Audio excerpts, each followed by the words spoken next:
Terima kasih atas kesempatannya. Perkenalkan, nama saya Dwi Reza Bustaningrum dengan NIM 2018-7101171. Terima kasih atas kesempatannya. Perkenalkan, nama saya Riri Alivia dengan NIM 2019-7105999. Assalamualaikum warahmatullahi wabarakatuh. Terima kasih atas kesempatannya. Perkenalkan, nama saya Sifaul Uyun dengan NIM 2019-7103006. Baik, terima kasih atas kesempatannya. Perkenalkan, nama saya Nurul Maulani, NIM 2019-710-547.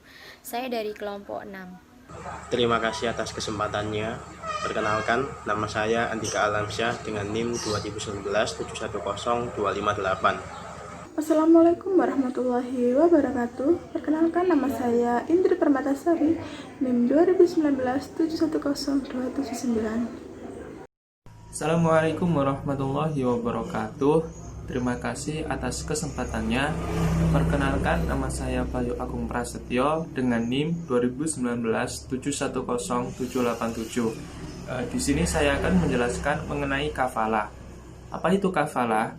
Kafalah adalah jaminan yang diberikan oleh penanggung atau kafil kepada pihak ketiga dalam rangka memenuhi kewajiban dari pihak kedua atau yang ditanggung. Makful anhu terkait tuntutan yang berhubungan dengan jiwa, hutang barang, atau pekerjaan. Apabila pihak yang ditanggung cedera janji atau prestasi. Istilah kafalah berasal dari bahasa Arab yang berarti al-daman, jaminan, hamalah, beban, dan za'amah, tanggung jawab. Cara terminologi muamalah, pengertian al-kafalah adalah mengumpulkan tanggung jawab penjamin dengan tanggung jawab yang dijamin dalam masalah hak atau hutang, sehingga hak atau hutang itu menjadi tanggung jawab penjamin. Sedangkan dalam teknis perbankan, kafalah adalah pemberian jaminan kepada nasabah atas usahanya untuk melakukan kerjasama dengan pihak lain. Pengertian kafalah berdasarkan ulama Malikiyah, Syafi'iyah, dan Hanabilah. Yang kemudian yaitu landasan hukum kafalah.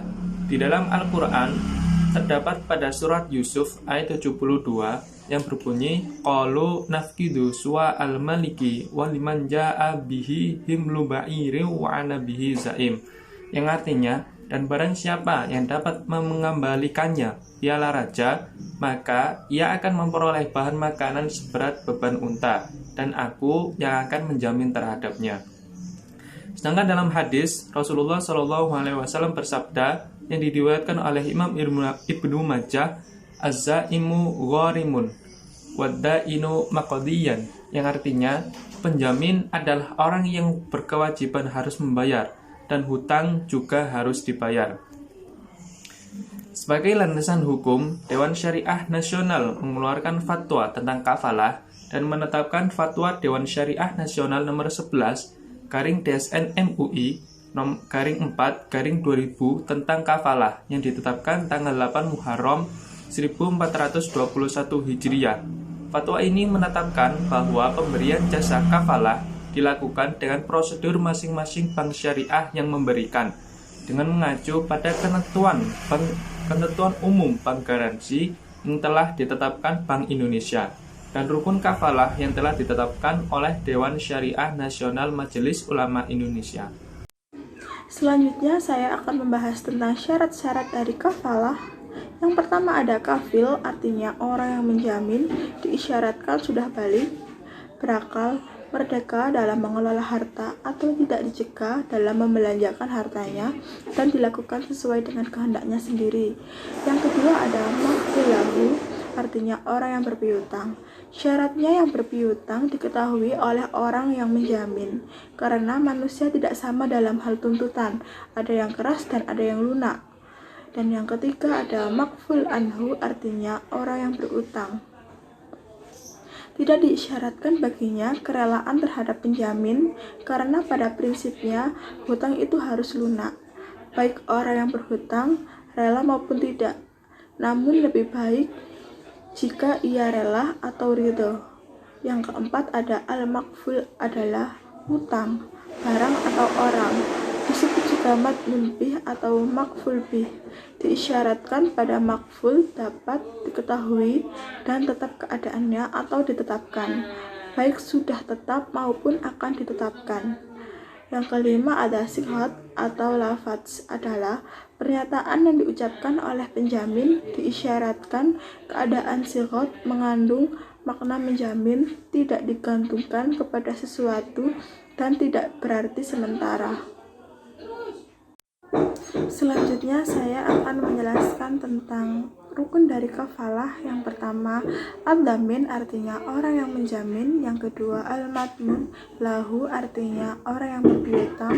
Yang ketiga, al-madmun anhu artinya orang yang berutang. Dan yang keempat, al-madmun artinya objek jaminan yang berupa hutang, utang atau orang. Dan yang kelima ada sikhah artinya akad atau ijab. Selanjutnya saya akan membahas tentang jenis-jenis kafalah dalam perbankan. Yang pertama, kafalah bin nafs artinya akad yang memberikan jaminan diri sendiri. Contoh dalam perbankan yaitu seseorang nasabah yang mendapat pembiayaan dengan jaminan nama baik dan ketokohan seseorang atau pemuka masyarakat. Yang kedua, kafalah bin mal artinya kafalah ini memberikan jaminan pembayaran barang atau pelunasan utang. Yang ketiga, kafalah bin taslim artinya jaminan ini dilakukan untuk pengembalian atas barang yang disewakan pada waktu masa sewa berakhir. Jenis pemberian jaminan ini dapat dilaksanakan oleh bank untuk kepentingan nasabah dalam bentuk kerjasama dengan perusahaan yang menyewakan atau leasing company. Jaminan pembayaran ini bagi bank dapat berupa deposito atau tabungan dan dapat membebankan uang jasa atau fee kepada nasabah itu. Yang keempat ada kafalah al-munazah. Kafalah ini berupa jaminan mutlak yang tidak dibatasi oleh jangka dan untuk kepentingan atau tujuan tertentu. Bentuk kafalah al-munazah dalam pemberian jaminan dalam bentuk performance bonds atau jaminan prestasi, suatu hal yang lazim di kalangan perbankan dan hal ini sesuai dengan bentuk akad ini. Yang kelima ada kafalah al-mu'allaqah artinya jaminan dibatasi oleh waktu tertentu dan tujuan tertentu. Bentuk jaminan ini merupakan penyederhanaan dari kafalah al-munazah baik oleh industri, perbankan maupun asuransi. Terima kasih, sekian dari saya, akan dilanjutkan oleh rekan saya. Baik, di sini saya akan menjelaskan tentang pengertian hilawah. 1. Hilawah secara etimologi berarti al-ihtikal dan al-tahwil atau memindahkan dan mengoper. 2. Menurut Hanifiyah, memindahkan tagihan dari tanggung jawab yang berutang kepada yang lain, yang punya tanggung jawab kewajiban pula. 3. Abdurrahman Al-Zahiri, pemindahan utang dari tanggung jawab seseorang menjadi tanggung jawab orang lain. 4. Taqiyuddin, pemindahan utang dari beban. Dasar hukum hilawah dalam peta transaksi muamalah khususnya perbankan syariah. Wakalah termasuk ukut amanah yang menjadi penyokong transaksi utama seperti jual beli, mudharabah dan musyarakah. Praktik wakalah dapat dilakukan terhadap berbagai urusan, antara lain dalam jual beli, transfer, clearing, inkason, transfer, serta penerbitan letter of credit dalam proses ekspor impor barang dan jasa. Islam memperbolehkan atau menghalalkan praktik wakalah dengan landasan sesuai atau tidak bertentangan dengan norma yang ditetapkan dalam Al-Quran dan hadis sunnah disertai dikukuhkan oleh izin ulama di Indonesia. Akad wakalah telah didukung dan diatur oleh Fatwa Dewan Syariah Nasional MUI nomor 10 atau 2000. Syarat diperbolehkan praktik wakalah terkandung dalam sejumlah ayat dalam Al-Quran, antara lain surat An-Nisa ayat 35. Wa in kiftum syakaka bainal hima fa'absu hakamam min ahlihi wa hakamam ahlihi yuridah insalaha yufikullahu bainal huma innallaha kana aliman khabira. Artinya, dan jika kamu khawatir adanya persengketaan antara keduanya, maka kirimlah seseorang juru damai dari keluarga perempuan. Jika keduanya juru damai itu bermaksud mengadakan kebaikan, niscaya Allah memberi taufik kepada suami istrimu itu. Sesungguhnya Allah Maha teliti lagi Maha mengenal. Baik, di sini saya akan menjelaskan mengenai rukun hiwalah. Menurut mazhab Maliki, Syafi'i, dan Hambali, rukun hiwalah ada 6, yaitu yang pertama mukhil atau orang yang berutang kepada pihak yang haknya dipindahkan. Yang kedua muhal atau orang yang menerima pemindahan hak. Pemberi pinjaman, yaitu pemilik piutang yang wajib dibayar oleh pihak yang memindahkan utang. Yang ketiga muhal alaih atau penerima akad pemindahan utang. Yang keempat piutang milik muhal yang wajib dilunasi oleh mukhil atau objek hukum akad pemindahan utang. Yang kelima piutang milik mukhil yang wajib dilunasi oleh muhal alaih. Dan yang keenam sigot atau ijab dan qabul. Selanjutnya saya akan menjelaskan mengenai syarat hiwalah. Wahbah Az-Zuhaili menyatakan bahwa syarat hiwalah menurut mazhab Hanafiyah adalah sebagai berikut, yaitu yang pertama syarat-syarat sigot. Akad al-hiwalah terbentuk dengan terpenuhinya ijab dan qabul atau sesuatu yang semakna dengan ijab qabul, seperti dengan pembubuhan tanda tangan di atas nota al-hiwalah dengan tulisan dan isyarat. Ijab adalah pihak al-mukhil berkata, aku alihkan kamu kepada si fulan. Sedangkan qabul adalah seperti pihak al-muhal berkata, saya terima atau saya setuju. Ijab dan qabul diisyaratkan harus dilakukan di majelis dan akad yang ada diisyaratkan harus final, sehingga di dalamnya tidak berlaku khiyar majelis ataupun khiyar syarat. Yang kedua yaitu syarat-syarat al-mukhil. Ada 2 syarat untuk al-mukhil, yaitu yang pertama, ia harus orang yang memiliki kelayakan dan kompetensi untuk mengadakan akad, yaitu ia adalah orang yang berakal dan balik. Yang kedua, ridho dan persetujuan al-mukhil, maksudnya atas kemauan sendiri, tidak dalam keadaan dipaksa. Jadi apabila pihak al-mukhil dalam kondisi dipaksa untuk mengadakan akad al-hiwalah, maka akad al-hiwalah tersebut tidak sah, karena al-hiwalah adalah bentuk al-ibro atau pembebasan yang mengandung arti al-tamlik atau kepemilikan. Oleh karena itu tidak sah jika dilakukan dengan adanya unsur paksaan seperti bentuk-bentuk akad yang mengandung makna al-tamlik lainnya. Ulama Malikiyah, Syafi'iyah, Hanabilah sependapat dengan ulama Hanafiyah dengan syarat satu ini. Selanjutnya adalah jenis-jenis hiwalah. Mazhab Hanafi membagi hiwalah dalam beberapa bagian. Ditinjau dari segi objek akad, maka hiwalah dapat dibagi menjadi 2. Apabila yang dipindahkan itu merupakan hak menuntut utang, maka pemindahan itu disebut hiwalah al-haq ataupun pemindahan hak. Sedangkan jika yang dipindahkan itu berkewajiban untuk membayar utang, maka pemindahan itu disebut hiwalah ad-dain ataupun pemindahan utang. Ditinjau dari sisi lain, hiwalah terbagi pula menjadi 2, yaitu yang pertama hiwalah al-muqayyadah ataupun pemindahan bersyarat, yaitu pemindahan sebagai ganti dari pembayaran utang pihak pertama kepada pihak kedua. Lalu yang kedua, hiwalah al-mutlaqah atau pemindahan mutlak, yaitu pemindahan utang yang tidak ditegaskan sebagai ganti dari pembayaran utang pihak pertama kepada pihak kedua. Selanjutnya saya akan menjelaskan mengenai pengertian dari ar-rahn atau gadai.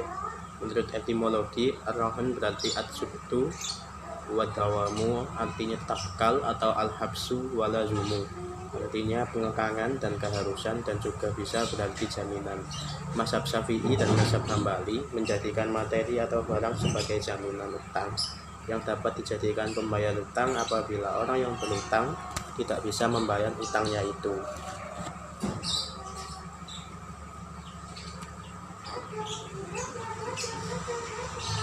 Imam Taqiyuddin Abu Bakar Al-Husaini menjelaskan apabila akad atau perjanjian utang piutang dengan menjadikan harta sebagai kepercayaan atau penguat utang dan yang memberi pinjaman hak menjual barang digadaikan itu pada saat ia menuntut haknya.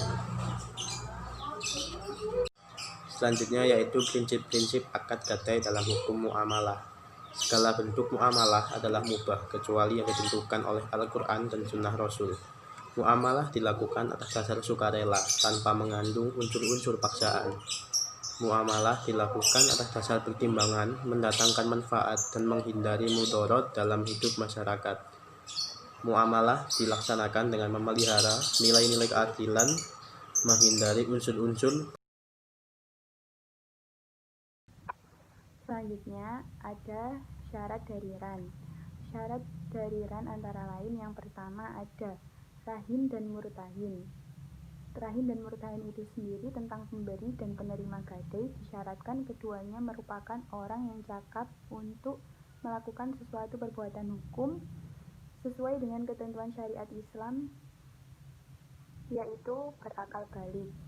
Dan yang kedua ada sigat. Ulama Hanafiyah berpendapat bahwa sigat dalam ran tidak boleh memakai syarat atau dikaitkan dengan sesuatu. Hal ini karena sebab ran jual beli. Jika memakai syarat tertentu, syarat tersebut batal dan ran tetap sah. Dan yang terakhir ada marhan bih atau utang. Menyangkut adanya utang, bahwa utang tersebut disyaratkan merupakan utang yang tetap. Dengan kata lain, utang tersebut bukan merupakan utang yang bertambah-tambah atau utang yang mempunyai bunga. Sebab seandainya utang tersebut merupakan utang yang berbunga, maka perjanjian tersebut sudah merupakan perjanjian yang mengandung unsur riba, sedangkan perbuatan riba ini bertentangan dengan ketentuan syariat Islam. Terima kasih atas kesempatannya. Di sini saya akan melanjutkan presentasi dari rekan saya tentang rukun dari ran. Dalam melaksanakan suatu perikatan terdapat rukun yang harus dipenuhi. Secara bahasa, rukun adalah yang harus dipenuhi untuk sahnya suatu pekerjaan. Gadai atau ran dengan jaminan benda memiliki beberapa rukun, antara lain yang pertama, akad dan ijab qabul, yang kedua, akid, yaitu yang menggadaikan dan yang menerima gadai, dan yang terakhir ada barang yang dijadikan jaminan. Syarat pada benda yang dijadikan jaminan ialah keadaan barang itu baik, tidak rusak sebelum janji utang harus dibayar. Selanjutnya di sini saya akan menjelaskan ketentuan umum pelaksanaan ran dalam Islam. Yang pertama, kedudukan barang gadai. Selama ada di tangan pemegang gadai, maka kedudukan barang gadai ini hanya merupakan suatu amanat yang dipercayakan kepadanya oleh pihak penggadai. Ketentuan yang kedua ada pemanfaatan barang gadai. Barang gadai tidak boleh diambil manfaatnya oleh pemilik maupun penerima gadai, karena status barang itu hanya sebagai jaminan utang dan sebagai amanat bagi penerima. Lalu ketentuan yang ketiga ada resiko atas kerusakan barang gadai. Penerima gadai ini tidak menanggung resiko sebesar harga barang. Lalu ketentuan yang keempat ada pemeliharaan barang gadai. Biaya pemeliharaan barang gadai ini menjadi tanggungan penggadai dengan alasan bahwa barang tersebut berasal dari penggadai. Yang kelima ada kategori barang gadai. Adapun syarat jenis barang gadai yang biasa digadaikan sebagai jaminan. Syarat yang pertama ada benda berwujud pada waktu perjanjian terjadi, lalu benda bernilai menurut hukum syara, kemudian yang terakhir ada benda diserahkan seketika kepada murtahin. Lalu ketentuan yang keenam ada pembayaran atau pelunasan utang gadai, lalu yang ketujuh ada prosedur pelelangan gadai. Terima kasih.